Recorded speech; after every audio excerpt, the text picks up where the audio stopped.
Hello friends, welcome to history Holi.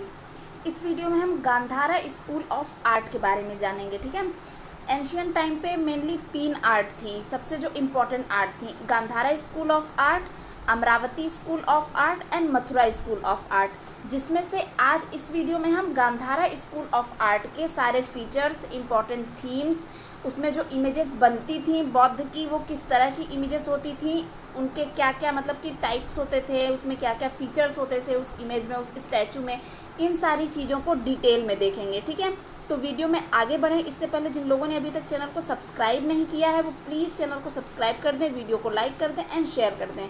अब हम बढ़ते हैं वीडियो में आगे और देखते हैं इंपॉर्टेंट फीचर्स। ठीक है, तो जो गांधारा स्कूल ऑफ आर्ट था वो एंशियंट इंडिया का, हिस्ट्री के एंशियंट हिस्ट्री की आर्ट में एक बहुत ही मेजर रोल प्ले करता है गांधारा स्कूल ऑफ आर्ट। ठीक है, और ये मेनली ग्रीको रोमन स्टाइल से एसोसिएटेड है, उससे जुड़ा हुआ है, रिलेटेड है, यानी कि इन्फ्लुएंस्ड होना। जो ग्रीक में उस समय आर्ट चल रहा था, ग्रीक रोमन आर्ट में आर्ट, उस आर्ट से इन्फ्लुएंस था गांधार स्कूल ऑफ आर्ट। ठीक है, क्योंकि अफ़गानिस्तान कांधार के एरिया में ये सबसे पहले फ्लरिश्ड हुआ था, वहीं से इसकी शुरुआत हुई थी। ये इंडिया में मतलब कि इधर साइड में आया था, नॉर्थ की साइड में। ठीक है, और उधर कुछ टाइम तक किसका रूल था? ग्रीक्स का रूल था। ठीक है, अब देखेंगे चंद्रगुप्त मौर्य के टाइम पे, सेल्यूकस निकेटर वगैरह कितने सारे ग्रीक्स उधर आए थे, तो उधर क्या थे, ग्रीक्स का इन्वेजन हुआ था, वहाँ पे ग्रीक्स थे, तो उन्हीं के इन्फ्लुएंस में कांधार अफगानिस्तान वाले एरिया में Gandhara school of art flourished हुई थी। और वो किससे एसोसिएटेड थी, इन्फ्लुएंस थी, वो थी ग्रीको रोमन स्टाइल से। ठीक है, और इस स्टाइल में क्या होता था, ये स्टाइल मेनली रिलेटेड थी महायान बुद्धिज्म से। बुद्धिज्म के भी 3 होते हैं। ठीक है, वज्रयान, महायान, हीनयान। तो उसमें से जो महायान बुद्धिज्म थी, जो महायान बुद्धिज्म के फॉलोअर होते थे, उसके जो है लोग होते थे, वो इस आर्ट को क्लोजली फॉलो करते थे बहुत ही ज़्यादा। और इस आर्ट में लॉर्ड बुद्धा की भी स्टैचूज़ बनती थी, और जो बोधिसत्वास होते थे उनकी भी स्टैचूज़ इस आर्ट में बनाई गई हैं। ठीक है, और एक बहुत बड़ा एग्जाम्पल है गांधारा स्कूल ऑफ आर्ट का बामियान बुद्धा स्टैचूज़। ठीक है, वहाँ पे जो बुद्धा स्टैचूज़ बने हुए हैं वो गांधारा स्कूल ऑफ आर्ट के बहुत ही अच्छे फाइन एग्जाम्पल्स हैं। ठीक है, और ये जो हुआ था Gandhara school of art flourished हुआ था, ये अफगानिस्तान के एरिया में हुआ था, जो कि करेंटली नॉर्थ वेस्टर्न इंडिया में है, 1st सेंचुरी से 4th सेंचुरी BCE तक।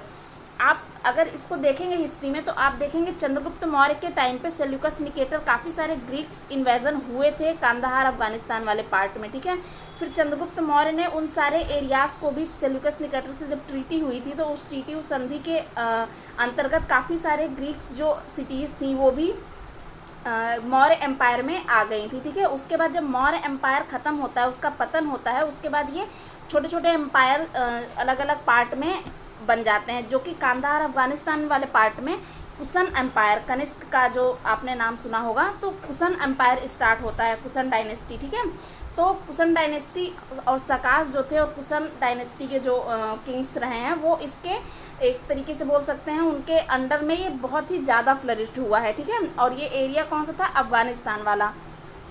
और जो इम्पोर्टेंट प्रोमिनेंट लोकेशन रहे हैं गांधारा स्कूल ऑफ आर्ट के, वो थे तक्षशिला, पेशावर, बेग्राम, बामियान, ये सारे। ठीक है, उसके बाद इस आर्ट में जो यूज़ किया जाता था मटेरियल, वो होता था ब्लैक या ब्लूइश ग्रे स्टोन यूज़ किया जाता था, और इसके साथ स्टुको। ठीक है, जो कि एक काइंड ऑफ प्लास्टर होता था, जिससे कि आप फ्री स्टैंडिंग स्टैचू बनाते थे। ठीक है, जिससे कि वो फ्रीली स्टैचू खड़ी होती थी, इस तरह का एक प्लास्टर होता था जिसको स्टुको बोलते थे। ठीक है, और जो फ्री स्टैंडिंग स्ट्रक्चर्स हैं, जिसमें बहुत सारे चैत्यास, विहारास और स्तूपास इंक्लूड होते थे। ठीक है, जो गांधारा स्कूल ऑफ आर्ट होता था, इसका एक जो स्ट्राइकिंग फीचर होता था, इसमें क्या होता था कि जो बुद्धास या बोधिसत्वास के स्टैचूज़ बनते थे वो बहुत ही ज़्यादा रियलिस्टिक और नेचुरल होते थे, यानी कि उनको देख के बहुत ही ज़्यादा रियलिस्टिक फीलिंग आती थी कि एकदम रियल में कोई लॉर्ड बुद्धा या वो बोधिसत्वास खड़े हैं। ठीक है, इस तरह के खड़े हैं, बैठे हैं, मतलब 4 इंपॉर्टेंट पोस्चर होते थे जिसमें मेनली ये आर्ट बनता था, जिसको हम आगे देखेंगे। ठीक है, बुद्धिस्ट जो सीन है, ठीक है, जो बुद्धिस्ट सीन है गांधारा आर्ट में, जो बुद्धिस्ट सीनरी बनाई गई हैं, बुद्धिस्ट स्टैचू बने हैं, ऐसा बोला जाता है कि वो बहुत ही ज़्यादा ग्रीक गॉड जो अपोलो हैं उनसे काफ़ी ज़्यादा फेमिलियर है, उससे काफ़ी ज़्यादा इन्फ्लुएंस है। इसका भी अपना रीज़न है, क्योंकि जाहिर सी बात है ये ग्रीक इन्फ्लुएंस था, ग्रीको रोमन स्टाइल से इन्फ्लुएंस था। ठीक है, गांधारा स्कूल ऑफ आर्ट, तो जाहिर सी बात है कि वो वहाँ के जो फीचर्स रहे होंगे उस आर्ट के, ग्रीक स्टाइल ऑफ आर्ट के, वो जाहिर सी बात है गांधारा में रहेंगे। तो अगर ग्रीक स्टाइल से कोई ग्रीक स्टैचू बनी है, उससे इन्फ्लुएंस होकर अगर कोई आर्ट आप बनाते हैं, तो जाहिर सी बात है उसकी जो चीज़ें हैं, उसके जो फीचर्स हैं, वो आपके आर्ट में भी दिखेंगे। तो वही सेम चीज़ इधर भी होती थी कि जो ग्रीक गॉड अपोलो हैं, उनके जो है उनका जो फीचर होता है, उनके स्टैचू का जो फीचर होता है, वो काफ़ी ज़्यादा सिमिलर होता है किसके, जो बुद्धा के, जो गांधारा आर्ट में बुद्धा की स्टैचू, बोधिसत्वास की स्टैचू बनती है, उनके फीचर से बहुत ही ज़्यादा फेमिलियर होता है। ठीक है, गांधारा स्कूल ऑफ आर्ट बहुत ज़्यादा फोस्टर था किसके अंडर में, सकास एंड कुसनास के अंडर में। फोस्टर यानी इनका जो है इनके अंडर में काफ़ी ज़्यादा ये फ्लरिश हुआ था, बढ़ा था। ठीक है, ये काफ़ी उनको जो है इनके अंडर में काम होता था इस चीज़ को लेके। ठीक है, ग्रीको रोमन जो इफ़ेक्ट रहा है गांधारा स्कूल ऑफ आर्ट पे, वो काफ़ी हद तक, जैसे कि हम कैसे पहचानेंगे किसी स्टैचू को कि ये गांधारा स्कूल ऑफ आर्ट से बिलोंग करती है। ठीक है, उसमें सबसे इम्पॉर्टेंट फीचर्स होते थे, हॉलो होता था। जैसे कि लॉर्ड बुद्धा की कोई भी इमेज है, ठीक है, कोई भी स्टैचू है, तो उसके पीछे क्या होता था, एक हॉलो होता था। जैसे कि आप इस स्टैचू में देख रहे हैं, इसके पीछे बुद्धा के हेड के पीछे क्या है, एक बड़ा सा हॉलो है। ठीक है, तो ये क्या होता था, ये एक इम्पॉर्टेंट फीचर होता था। इसके साथ ही बुद्धा के वेवी हेयर्स होते थे।